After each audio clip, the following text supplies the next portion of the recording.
Malheureusement, on veut tous les résultats avant de changer le processus. Oh my god. Viens, je t'explique.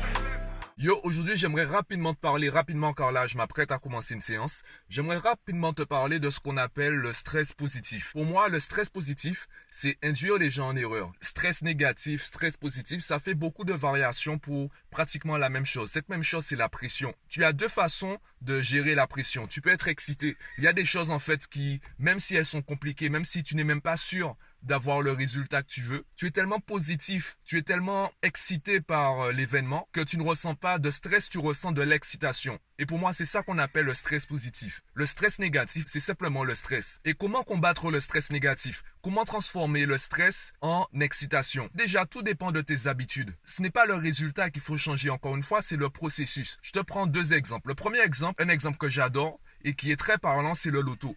Il y a des personnes qui étaient habituées à gagner 2000 € par mois et qui du jour au lendemain se retrouvent avec 20 millions d'euros sur leur compte. Parmi tous les gagnants du loto, il y a un très grand nombre qui traînent en justice la Française des Jeux car ils disent que le loto, les gains qu'ils ont, les millions qu'ils ont gagnés grâce au loto ont gâché leur vie. Pourquoi? Parce qu'ils n'ont pas changé leurs habitudes. Si la personne est habituée, imaginons elle gagne 2000 €, elle est habituée à acheter des téléphones à 1000 €, ça veut dire qu'elle est habituée à dépenser 50% de son revenu dans un téléphone. Alors est-ce que c'est bien, est-ce que c'est mal? Ce n'est pas ça le sujet. Le sujet c'est que, elle est habituée à dépenser 50% de son revenu dans un téléphone. Lorsqu'elle aura 20 millions d'euros, tu penses qu'elle va changer de raisonnement? Si elle garde les mêmes habitudes, si elle ne change pas ses habitudes, très rapidement les 20 millions d'euros vont revenir au stade des 2000 € par mois. Pourquoi? Parce que c'est ce qu'elle est habituée à gérer. Si tu veux devenir millionnaire, tu dois commencer à gérer l'argent comme un millionnaire. C'est aussi simple que ça. Commence d'abord à changer le processus et les résultats vont suivre. Malheureusement, on veut tous les résultats avant de changer le processus. Et c'est la même chose pour le stress. Deuxième exemple que j'aimerais te donner. J'ai beaucoup d'élèves qui me disent « Ah monsieur, si j'avais votre cerveau,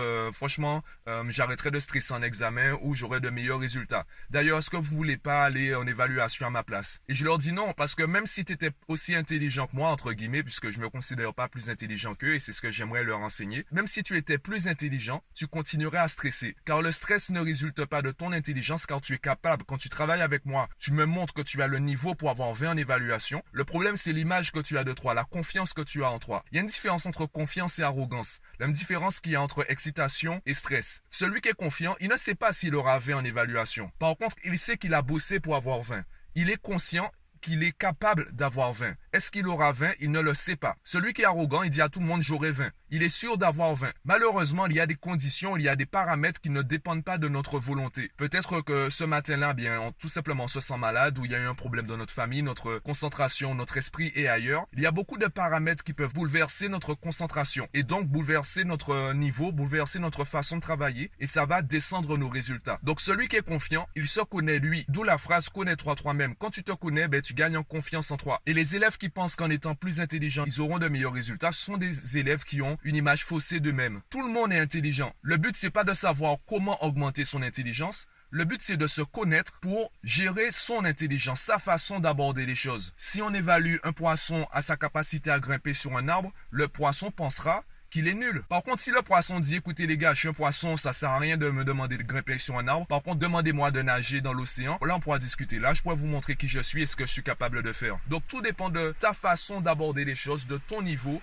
et également de la situation dans laquelle tu évolues. D'ailleurs, si tu souhaites savoir comment gérer le stress, du moins comment gérer la pression et ne plus subir le stress, alors clique sur le lien en description de la vidéo, télécharge la formation et envoie-moi un email, un message en privé sur les réseaux sociaux.